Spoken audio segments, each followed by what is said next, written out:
এই মুহূৰ্তত মই আছোঁ গহপুৰৰ পোকপোৱা আদৰ্শ গাঁৱত আৰু এই গাঁওখনত এতিয়া এক প্ৰতিবাদী কাৰ্যসূচী গ্ৰহণ কৰা হৈছে কিয়নো এই গাঁওখনৰ আচলতে নাম সলনি কৰাক লৈ এই প্ৰতিবাদী কাৰ্যসূচী গ্ৰহণ কৰা হৈছে। তেনে মাজতে নিবিড় আছে পৰিৱেশ হ'ব এয়া হৈছে গহপুৰৰ পোকপোৱা ৰাজহ গাঁৱৰ পৰিৱেশ আৰু এই যিখন গাঁও পোকপোৱা ৰাজহ গাঁৱৰ আচলতে নাম বিলুপ্তিকৰণৰ বিৰুদ্ধে আজি গাঁৱৰ শতাধিক মহিলা পুৰুষ ডেকা গাভৰু সকলো ওলাই আহিছে। আমি দেখুৱাইছোঁ এয়া হৈছে গহপুৰৰ পোকপোৱা ৰাজহ গাঁৱৰ পৰিৱেশ আৰু এই যিখন গাঁও এই গাঁৱৰ যি নাম সেই নাম আচলতে বিলুপ্তিকৰণৰ বিৰোধিতাৰে আজি এনেদৰে প্ৰতিবাদী কাৰ্যসূচী গ্ৰহণ কৰিছে। আমি কথা চেষ্টা কৰিম। মই আপোনাৰ ওচৰলৈ আহিছোঁ, কওকচোন আপোনালোকৰ সমস্যাটো ক'ত হৈছে এতিয়া? আমাৰ সমস্যাটো আমাৰ এই গাঁওখন হাতৰ পথাৰলৈ নিব বিচাৰিছে। আমাৰ হ'ল ভোগ পৰা আজি পিতা পিতামহ সকলো ইয়াতে মৰি গ'ল আৰু সেই মৰাৰ জেগাখনক এতিয়া আকৌ খাটৰ পথাৰ বনাবৰ কাৰণে দুষ্কৃতিকৰণে এইটো কাম কৰিছে। আমাক খাটৰ পথাৰ নালাগে আৰু আমাৰ নামঘৰীয়াও পইচা নালাগে, তথাপিতো আমাৰ খাটৰ গাঁও লিখি ইয়াত আমাৰ নামঘৰৰ পইচা দিব নালাগে।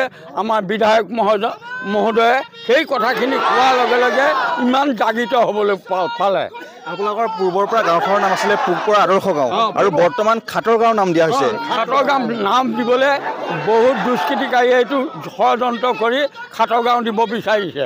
গতিকে আমাক খাটৰ গাঁও নালাগে, আমাৰ আদৰ্শ পোকপৰা গাঁও লাগে।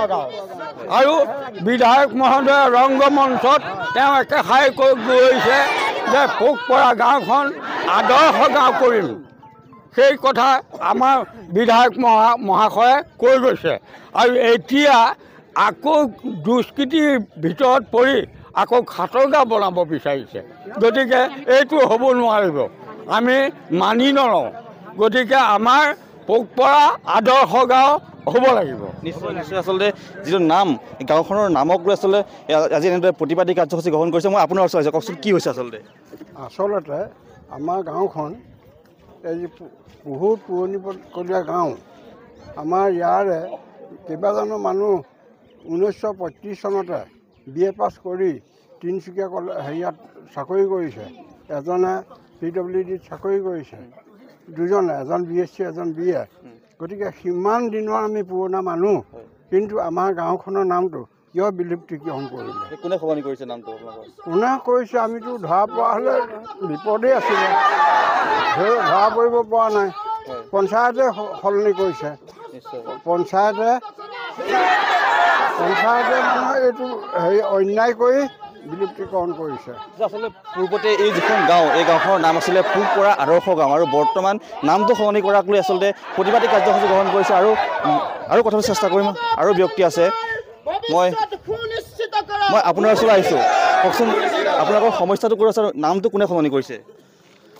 বৰ্তমান আমাৰ গাঁৱৰ নাম পোকপৰা বুলি সকলোৱে জানে, কিন্তু আমি শেহতীয়াকৈ জানিব পাৰিছোঁ যে কোনো দুষ্ট চক্ৰৰ কবলত পৰি আমাৰ গাঁওখনৰ নাম খাটৰ গাঁও হ'বলৈ গৈ আছে। গতিকে এই খাটৰ গাঁৱৰ নাম আমি কোনো কাৰণতে মানি নলওঁ, কিয়নো আমাৰ প্ৰাপ্য, আমাৰ গাঁওখন হ'ল আমাৰ আৱেগ। আমি আমাৰ আৱেগক কেতিয়াও আমি বিচলিত হ'বলৈ দিব নোৱাৰোঁ, কিয়নো আমি এইখন গাঁৱতে জন্ম লৈছোঁ। কিন্তু পোকপৰা গাঁৱৰ নাম সলনি হোৱাৰ লগে লগে আমাৰ উঠি অহা প্ৰজন্মৰ যি কাগজী পত্ৰৰ যি নাম আছে এই নাম সলনি কৰিব লাগিব, আৰু এইটো আমি কেতিয়াও হ'বলৈ দিব নোৱাৰোঁ। কাৰণ উঠি অহা প্ৰজন্মৰ ভৱিষ্যতৰ লগত আমি কেতিয়াও হেতালি খেলিব নোৱাৰোঁ। নিশ্চয়। আমাৰ প্ৰাপ্য আমাক লাগিবই লাগিব। পোকপৰা ৰাজহ গাঁৱৰ নাম সলনি কৰাটো আমি কেতিয়াও হ'বলৈ দিব নোৱাৰোঁ। এই যিখন গাঁও, এই গাঁওখনৰ আচলতে নাম আছিলে পূৰ্বৰ পৰা পোকপৰা আদৰ্শ গাঁও, কিন্তু বৰ্তমান এই যি নাম, এই নাম সলনি কৰি খাটৰ গাঁও দিয়াক লৈ আজি এনেদৰে শতাধিক গাঁৱৰ মহিলা, পুৰুষ, ডেকা গাভৰু সকলো ওলাই আহিছে আৰু প্ৰতিবাদী কাৰ্যসূচী গ্ৰহণ কৰা পৰিলক্ষিত হৈছে।